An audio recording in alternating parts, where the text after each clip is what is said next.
Capitale de la Finlande, la ville se trouve sur une presqu'île et est fortement influencée par la présence de l'eau. Helsinki est un port marchand ouvert sur le golfe de Finlande. La cité fut fondée par les Suédois en 1550, puis fut annexée par la Russie, d'où cette architecture typique de l'époque des tsars.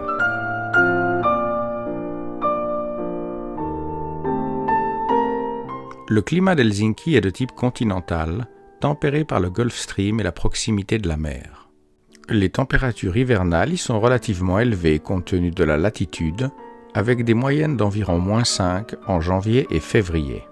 La neige y est abondante et donne une certaine féerie à la ville. Le port et les voies de navigation gèlent, et seuls les ferries peuvent encore se déplacer en hiver.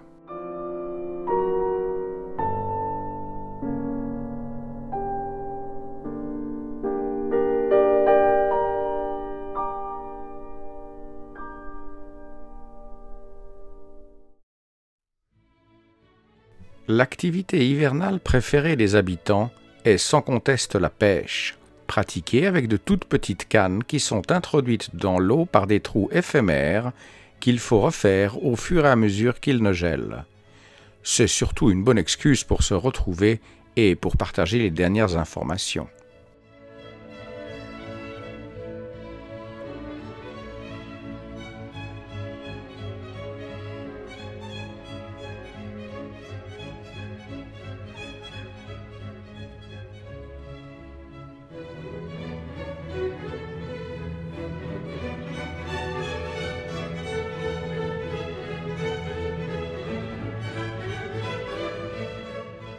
L'influence russe tsariste est très présente dans la partie historique de la cité. Les bâtiments les plus anciens ont cette silhouette austère et massive que l'on retrouve dans toutes les grandes villes de l'Empire russe, telles que Saint-Pétersbourg ou encore Tallinn, en face d'Helsinki, dans le golfe de Finlande. L'église Tampeliaukko est un exemple remarquable de l'expressionnisme architectural de la deuxième moitié du XXe siècle.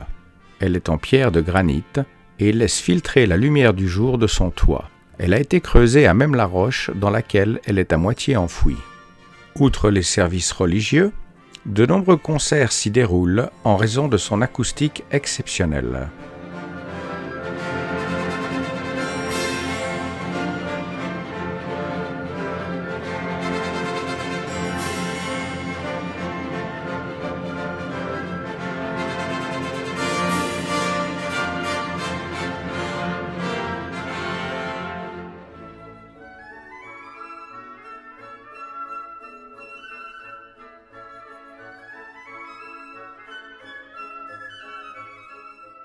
Le centre de la ville est entouré d'un grand nombre d'îles et le golfe, gelé en hiver, permet aux habitants de profiter de cette expérience unique qui est une promenade sur la mer gelée. Une des figures les plus emblématiques de la Finlande est Jean Sibelius, né en 1865, et qui symbolise la renaissance de l'identité nationale. Son poème symphonique « Finlandia », écrit en 1900, devint le symbole de la résistance finlandaise vis-à-vis du suzerain russe. Il est rapidement devenu l'hymne officieux de la Finlande.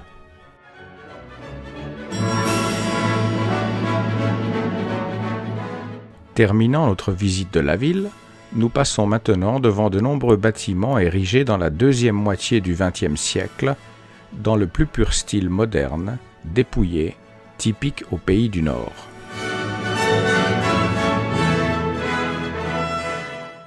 Le centre-ville, plus ancien, est ponctué de nombreux bâtiments Art Nouveau, construits au début du XXe siècle, tels que la gare centrale qui fut construite entre 1910 et 1914.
Suomenlinna est une ancienne forteresse maritime, toujours habitée de nos jours et construite sur 6 îles. Elle est classée sur la liste mondiale du patrimoine de l'UNESCO. En 1703, Pierre le Grand avait fondé une nouvelle capitale, Saint-Pétersbourg, au fond du golfe de Finlande, et construit la base navale fortifiée de Kronstadt. La Russie ne tarda pas à devenir une puissance maritime en mer Baltique et à menacer la position dominante de la Suède dans la région. Le Parlement suédois décida en 1747 d'ériger des fortifications le long de la frontière russe et d'établir une base navale à Helsinki pour contrebalancer celle de Kronstadt. L'année suivante, la Finlande fut cédée à la Russie. La fortification d'Helsinki et de ses îles débuta en 1748. À la suite d'une alliance entre Alexandre Ier et Napoléon Bonaparte, la Russie lança une campagne militaire contre la Suède et occupa la Finlande en 1808. La forteresse ne fut guère le théâtre de combat. Les Russes, qui avaient aisément pris Helsinki, commencèrent à bombarder la forteresse. Son commandant négocia un cessez-le-feu et une reddition sans combat.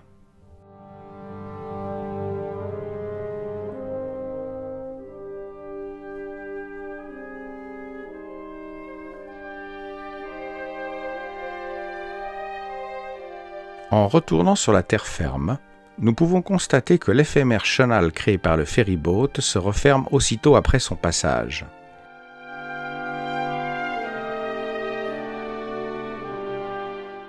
Il est plus de 16 heures, et la nuit tombe déjà sur la ville que nous rejoignons maintenant, pour une dernière visite de son centre by night, avant de partir demain dans le nord du pays, à la découverte des immensités vierges et des aurores boréales.